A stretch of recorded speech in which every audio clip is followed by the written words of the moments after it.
The house creaked like it was trying to speak to me. Just a faint groan in the walls, not from age, but from tension. I built this place with my hands.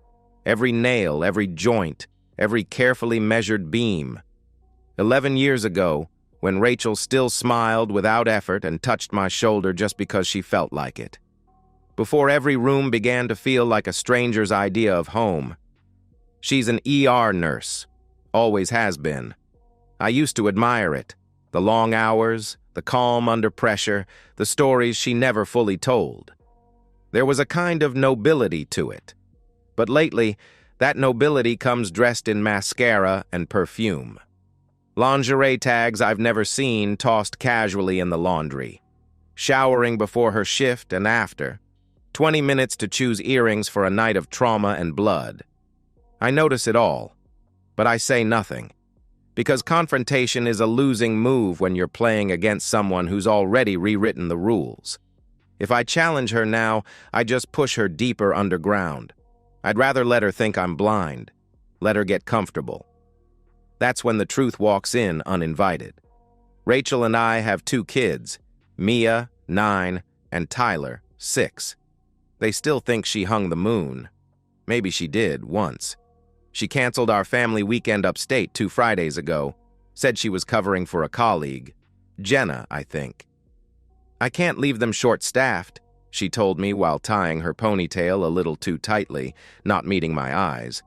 Mia had already packed her little suitcase. Tyler stood by the door with his dinosaur hoodie, asking if we'd still make pancakes. Rachel didn't even look back when she left. The next day, I found the receipt. Some gastropub downtown. 2 entrees, a bottle of wine, time-stamped 8:47 p.m., the same time Mia was crying herself to sleep asking why Mommy didn't call. The name on the bottom was burned into my brain. Miles. It wasn't the first time I'd heard that name. He's harmless, she'd laughed once, talking about a coworker who brought in donuts for the night shift. Then another time, a text she tried to delete when she thought I wasn't looking. Thanks for last night. Still smiling. No emoji. Just clean, quiet betrayal. I watched. That's all I did. No raised voices, no tracking apps, no desperate searches through her purse. I just started counting things. The number of texts she got after 11 p.m., the nights she came home with blown-out hair and no smell of antiseptic, the way she started locking her phone after never bothering before. She was slipping. And the thing about slipping is, people don't notice when they're on ice. They feel weightless, like nothing can touch them. That's when they leave footprints without realizing. I kept playing the role. Morning coffee, packed lunches, hugs at the door. I even complimented her. Told her she looked amazing on a Thursday when she wore lipstick that matched her new scrubs. She blinked, surprised, like I wasn't supposed to notice anymore. And then she smiled. Small, rehearsed. I cataloged that too. Because this wasn't about rage. This wasn't about broken vows and aching pride. This was about precision, patience. I'm a builder. I understand that you don't swing a sledgehammer until you know exactly where the load-bearing walls are. Otherwise, the whole thing collapses, and nobody learns a damn thing. Miles. That name sits in the back of my throat like a dry pill. I imagine him, tall probably, with that fake humility guys like him perfect, the kind who leans just a little too close when they talk, the kind who offers help with paperwork just to linger. I picture his fingers brushing hers too long when she hands over a chart. I bet she laughs differently around him, less guarded, but I don't hate him. Not really. I hate the way she started dressing up for work like she was going to dinner. I hate the way she flinched when Mia asked if she could visit the hospital. "It's not safe," she said too fast. I hate the way she smiles into her phone, then frowns the second she walks into a room with me in it. I hate that I still remember the sound she made the night Tyler was born. A kind of joy and pain wrapped into one impossible noise. I hate that I thought that sound was mine to keep. The house has started to echo more. Maybe it's the kids getting older, their voices higher, their footsteps lighter. Maybe it's something else. Maybe it's me, retreating inward, hollowing out like the frame of a house before the insulation goes in. But I keep working. The routine is a kind of armor. Pick up the groceries, check the gutters, sign the field trip forms, pretend everything is fine. Because while she's playing a game of deception, I'm drafting blueprints, not for saving us. That phase passed weeks ago. This blueprint is for demolition. Slow, surgical. She won't see it coming. And when it starts to fall, she'll wonder how long I knew. She'll look around at the life we built, the one I built, and she'll hear the walls creak too. But by then, it won't be a warning. It'll be goodbye. The betrayal didn't come with lipstick on a collar or a sudden scent of cologne. It came in bubbles. Blue and gray iMessage bubbles, sync loading across her MacBook like a virus I couldn't unsee. It started with something stupid. I was printing tax paperwork. My laptop was dead. Hers was closer. The printer connected automatically. That sync, that perfect damning sync, wasn't something I planned on. But I saw the messages scroll in one after the other, like a silent parade of everything I hadn't wanted to believe. My own wife's secret life downloading in real time, right in front of me. The name hit first. Miles Kent. Dr. Miles Kent. Plastic surgeon. Works 2 floors up from the ER. The same smug jackass Rachel used to joke about. He thinks Botox is a personality trait, she once said, laughing into her wine. That laughter echoed in my skull as I clicked open the first thread. They weren't just sleeping together. That would have been cleaner. He called me tool belt boy. Said I probably couldn't spell hyaluronic acid if my life depended on it. She didn't defend me. She laughed. He builds houses because he doesn't know how to build a life, she wrote once. My wife. The woman I gave everything to. The one I thought I was protecting. I scrolled. Photos. A mirror selfie of her in a hotel bathroom, towel loose, captioned, I told him I had a shift. You've got me for 2 hours. A voice note from him, breathing heavy, saying her name like it was something to worship. And the worst, her reply. He tried to touch me last night. I pretended I was asleep. I just keep thinking of your hands instead. I didn't feel anger. Not right away. Just a numb kind of silence. Like my brain wrapped everything in cotton and said, don't scream. Not yet.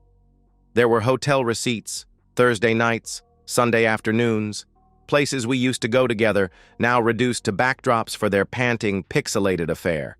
She told me those days were for overtime, charting, staff meetings. She lied so easily, and I believed her because I wanted to, because the truth would have cost more than I was ready to pay. She got home late that night. Her key turned like nothing was wrong. She walked in humming again, that same damn hum from years ago. I almost laughed, the audacity of it. Like betrayal didn't leave a cent behind. I waited, let her put her bag down, let her kick off her shoes. Then I handed her the MacBook. She looked confused. What's this? It's synced, I said. The messages. I saw them. There was a pause, not fear, just calculation. She blinked once, then shrugged. So you went through my stuff? That was her first response. Not denial, not shame, accusation. You lied, I said, and I heard the break in my own voice. Hated it. God, Rachel, you planned it. You used the kids. You made me feel like I was crazy. She didn't even flinch. I'm not going to apologize for needing something you stopped giving me. She said it like I was a failing appliance, like I'd short-circuited somewhere between the school runs and the grocery lists. You faked being tired, I whispered. You told him I tried to touch you and you faked it. Because I didn't want to hurt your feelings, she said, with the kind of voice people use when they're being patient with a child. I thought you'd figure it out eventually.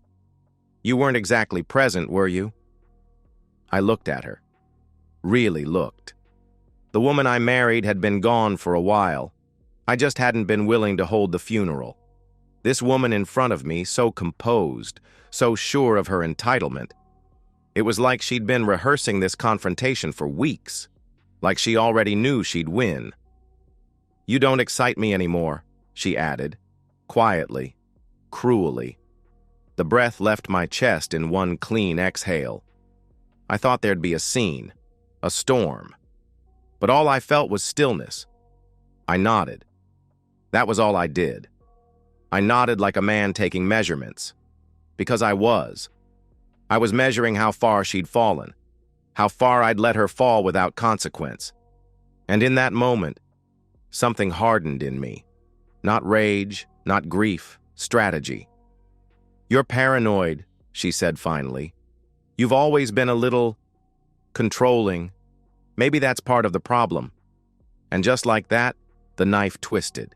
She wasn't just justifying it. She was blaming me for it. There are moments that don't break you. They forge something new, something colder, more deliberate. She thought she'd ended the war with that conversation. What she didn't know was that I hadn't even begun to fight. The next morning, I made coffee like always, measured out 2 scoops for her cup, even added the oat milk she likes now. She came downstairs in the gray robe she only wears when she's guilty about something. Soft, oversized, performative.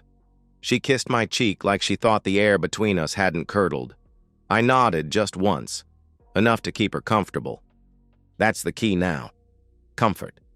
I needed her to feel safe while I tightened the noose around her carefully curated little life. I called Jesse that afternoon.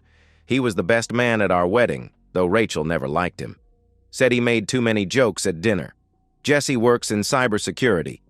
Most people think that means he resets passwords for old companies. What it actually means is, if you give him a phone number and a cloud account, he can pull the bones out of a digital graveyard. "You sure about this?" he asked. His voice wasn't judgmental, just measured. I said yes. He didn't ask why. Old friends don't need the details. They can smell blood over the phone. He sent me a private link that night. Password protected. Inside, deleted photos reappeared. Text threads recovered. Even audio, voice notes she must have thought were gone. I watched her, listened to her, like I was studying a stranger. In one clip, she whispered, "He still thinks I'm working? I could be anyone I want to be when I'm with you." She was right. She could be anyone. Just not who she told me she was. I placed a small black camera inside the hallway vent near the garage. Another one across from the bathroom mirror. Motion activated, audio enabled, tucked into corners she'd never clean. I didn't check them every day. That would be too desperate. I waited. Let it collect. Let it build. While she was texting Miles about how I overcooked everything, even my attention, I was scanning hotel transaction records using a shared credit account. She never realized she'd authorized email alerts for purchases over $200. I matched dates to shifts. Shift logs, by the way, are public record if you know how to pull them.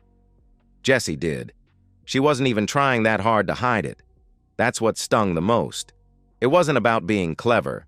It was about believing I'd never be smart enough, or hurt enough, to look. She underestimated me. She always has.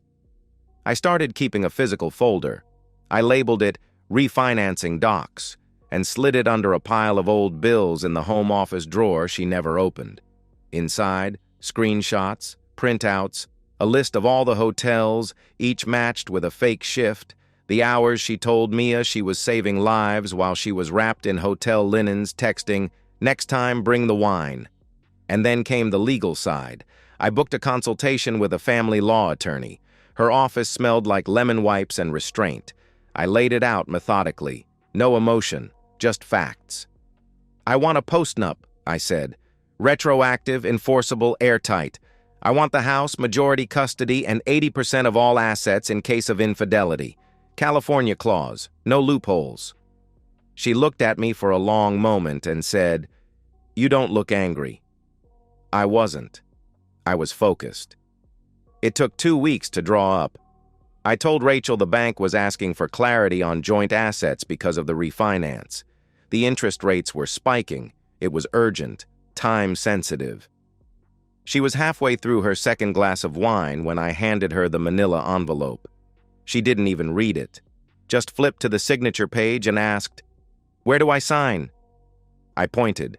She signed, and I smiled, not because it felt good, but because the chessboard had shifted and she hadn't noticed the pawn she gave up.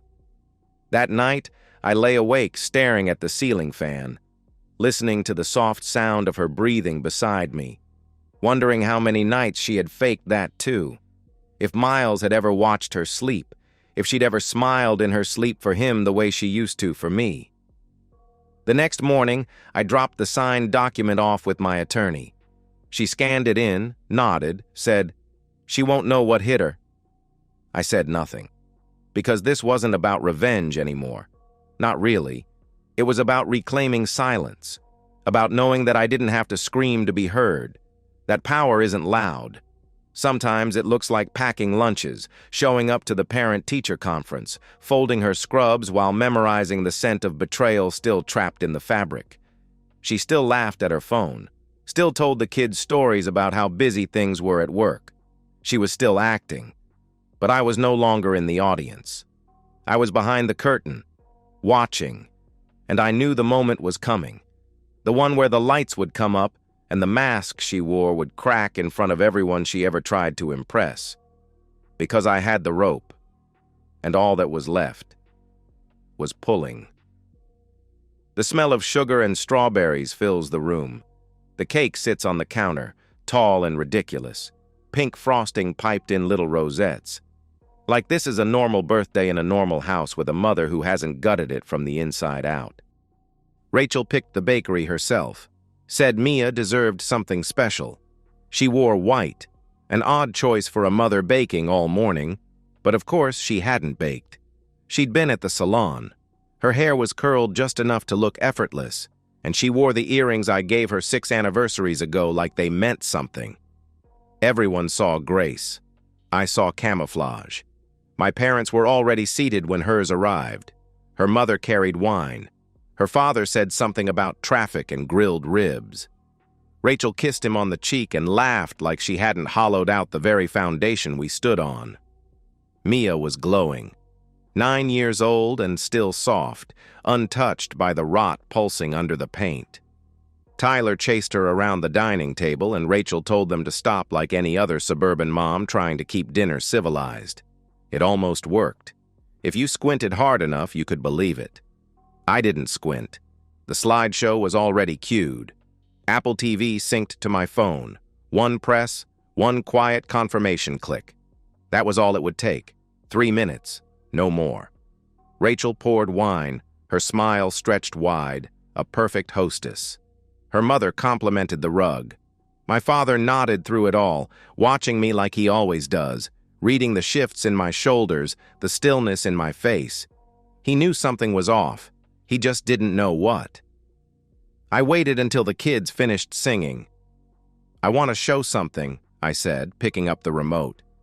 My voice didn't waver, calm, respectful, like a man showing vacation pictures. Just a little birthday slideshow, some memories. Rachel looked up and smiled. Her wine glass tipped slightly in her hand. "You made a slideshow?" "Something like that." The first second was black. Then, the hotel room. Miles, shirtless. Rachel, laughing. The timestamp floated in the corner like a watermark of ruin. They kissed. Her voice followed, soft and high like the way she used to sound in our bed. "He still thinks I'm on call. Poor tool belt boy. He doesn't even ask anymore." Rachel's breath caught first. Then the room shifted. The couch creaked under her father's weight. Her mother's wine glass froze midway to her mouth. My own mother made a sound. Not a word, just breath escaping. I didn't look at Rachel. I looked at the screen. Miles lifted her onto the bed. She giggled, naked. She whispered something I'd memorized months ago. "He's half a man raising full children. The screen went black. The silence that followed was not peaceful. It was surgical. Glass shattered. Rachel had dropped her wine. She didn't move to pick it up. "What the hell was that?" her father barked, standing. His face was already red, vein pushing at the temple. "What kind of sick—" My mother covered her mouth. Tyler was frozen in place, one hand still holding a party streamer. Mia blinked. Once, twice. "Why is Mommy on TV?"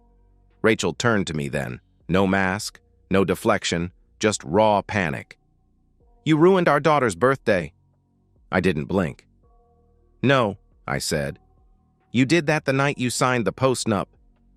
That landed like a slap. Her mouth parted slightly, but no words came. I clicked the remote. The TV shut off with a gentle click, like none of it had ever happened. The living room fell into silence, thick and wet like the aftermath of a flood.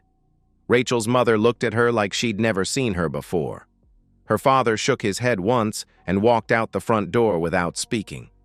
My father didn't move, just watched me, quietly. Rachel stepped toward me, hands shaking. "The kids? What kind of father?" I moved past her, to the cake.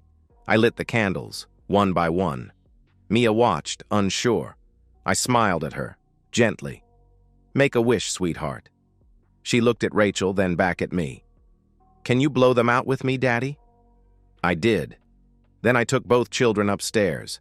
No good nights, no explanations, no performance.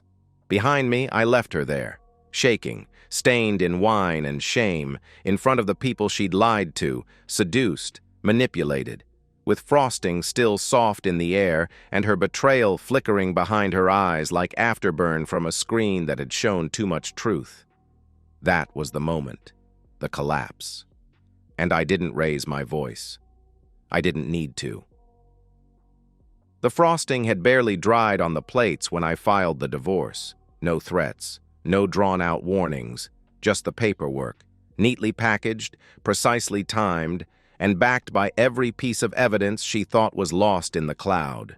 The screen recordings, the hotel receipts, her voice immortalized in a whisper, "He still thinks I'm on call."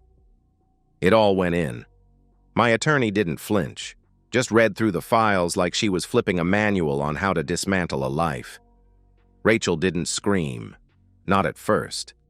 She texted, called, left voicemails, each one a little shakier than the last. By the fourth, her voice cracked. "Please, you don't have to do this. We can fix it. You're upset, I understand. But you're being cruel." Like cruelty hadn't been built into every lie she'd told. I didn't respond. There was nothing to salvage. By the end of that week, the HR inquiry reached her hospital.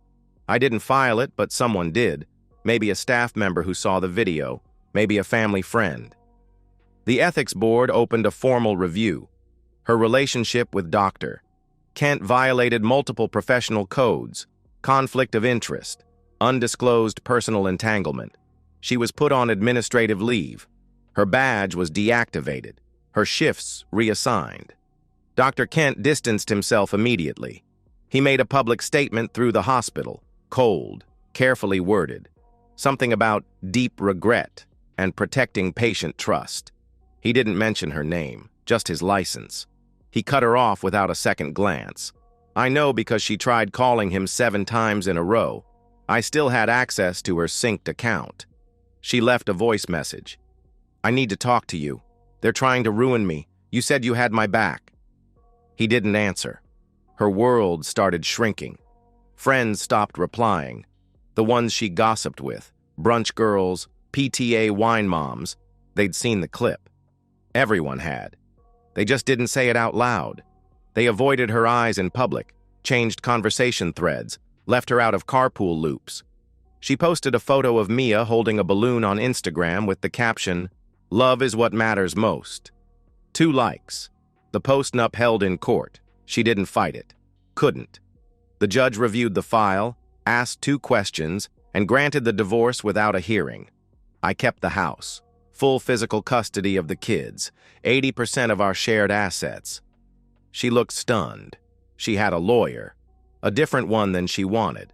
Hers had dropped her after the video went public. She cried in the hallway after the ruling, not the loud kind, the kind that folds you inward. My father walked past her without a glance.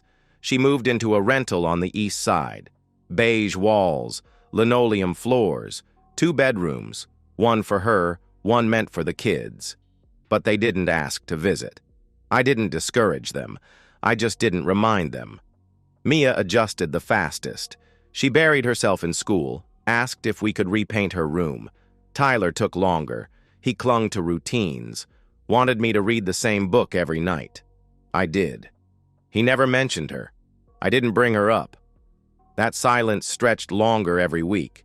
She tried to rewrite the ending. She sent texts, not just to me, but to friends, neighbors, even Mia's teacher. Passive messages, half-truths, suggestions. I'm worried about his mental health. He's always been a little obsessive. I just hope the kids are safe. I didn't defend myself. I didn't need to. People had seen the footage. People remembered the laughter. The phrase, "half a man," had weight now. People flinched when they heard her voice in real life. It was like her face had become too familiar for comfort. She called again 2 weeks after the judgment. I miss them. I waited. I know I messed up. But you're not innocent either. You trapped me in that house. Made me feel like a guest in my own life. I said nothing. Let the silence do what truth rarely could. Make her hear herself. You're going to make them hate me. No, I said. You did that all on your own. I hung up. At school pickup, parents used to nod politely at her. Now they turned away. One even switched lanes in the parking lot. Rachel stood there once, near the fence, sunglasses on, pretending to text. I saw her glance at Mia. Mia didn't wave. The court ordered visitation every other weekend. Rachel canceled twice, said she had work, but I knew she didn't. Her badge was still suspended. She'd taken a job at a small urgent care clinic. Minimum hours, maximum distance. She sent birthday cards, long ones, too long, like she thought if she explained enough, the guilt would sound like love. The kids didn't know what to do with them. I put them in a drawer. By then, the house had changed. Not physically, but it was warmer, lighter. Mia started humming again. Tyler stopped asking if I was mad. Sometimes I catch myself watching the front door after school, expecting her to pull up in her old silver sedan. She never does, and if she did, I wouldn't open it. 8 months pass like wind over stone, quiet but relentless. The house stays mostly silent now, not empty, just still. The kind of still that settles after a storm, when the trees have snapped and the power lines hang low and everyone's too tired to say anything that matters. Sometimes I still set out 4 plates at dinner, not because I miss her, just habit. Ghosts leave fingerprints on routines long after they're gone. The kids laugh more. Tyler whistles under his breath now, off-key, tuneless, but constant. Mia hums when she does her homework. I don't correct either of them. Noise means breath. Breath means life. I let it fill the house again, even if some rooms still smell like memory. Rachel hasn't stepped foot inside since the ruling. She sends messages sometimes, neutral, polite. Hope the kids are well. Then others, more direct. I think we should talk. Or, I've had time to reflect. I know you probably hate me, but I don't read past that point. I stopped giving her my silence to use as a mirror. There are nights when I wonder, brief, unwelcome moments, if I went too far, if I'd pulled the rope too tightly. But then I remember her voice, her laughter in that hotel room, the way she said "half a man" like she meant it. Not in anger, not in heat, in joy. That's what made it unforgivable. Not the sex, not the deception, the glee. She didn't just betray me. She delighted in it. She turned me into a joke for a man who never built anything in his life. And then she smiled into a screen while our daughter asked where mommy was. I don't regret showing the video. I don't regret the post-nup, the cameras, the silence I used like a scalpel. People call it revenge. They're wrong. Revenge is loud. This was control. Me, reclaiming the last piece of myself that she hadn't yet buried in shame. The therapist we see for the kids says children adapt better than adults give them credit for. I pay for it without flinching. I don't go for myself. There's nothing to untangle. I don't wake up confused. I don't have nightmares. I don't see her in crowds or hear her voice in the dryer's hum. That part's clean. What isn't clean is the cold. The kind that stays in your bones long after the heats come back. Not hatred, just removal. Like you've stepped outside the version of yourself who used to beg for affection, decode silences, explain away absence like it was some kind of adult math problem no one could solve. I stopped needing her to explain. I stopped needing her to see me at all. The neighbors don't ask questions anymore. The curious stares stopped around month 4. There's a quiet understanding now when I walk Tyler to the bus stop. I nod. They nod. That's enough. I don't tell people what happened unless they ask. And even then, I don't tell the story. I just say, things ended. If they push, I say, she made her choice. I made mine. Sometimes that makes them uncomfortable. That's okay. They weren't the ones who slept beside the lie. There's no closure. I didn't want it. Closure is for stories that had an ending worth grieving. Ours ended long before I stopped the clock. Sometimes at night, after the dishwasher hums and the kids are in bed, I sit in the garage. Just sit. No music, no tools, no plans. That was always my space, the place she never entered. The only room she didn't decorate or critique or try to rearrange. And in that space, I remind myself what it felt like to be unseen, unheard, disassembled. Then I remember how it felt to take that version of me and burn it down. No ash, no apology, just absence. When people ask how I stayed calm, I don't tell them about the hours spent memorizing her tells, or the way I watched her smile into her phone while Mia asked her to come play, or the way I practiced my face in the mirror the night before the slideshow just to make sure it didn't twitch. I just say, I stopped being the man she could manipulate and became the man she never saw coming. And that's enough, because the truth isn't loud, it's just permanent. And that's the end of today's story. If you enjoyed it, please give this video a thumbs up and drop a comment below. Your support helps the algorithm push my content further. If you're new to the channel, don't forget to hit that subscribe button. It really helps me keep creating more stories for you. Thanks for watching, and I'll see you in the next one.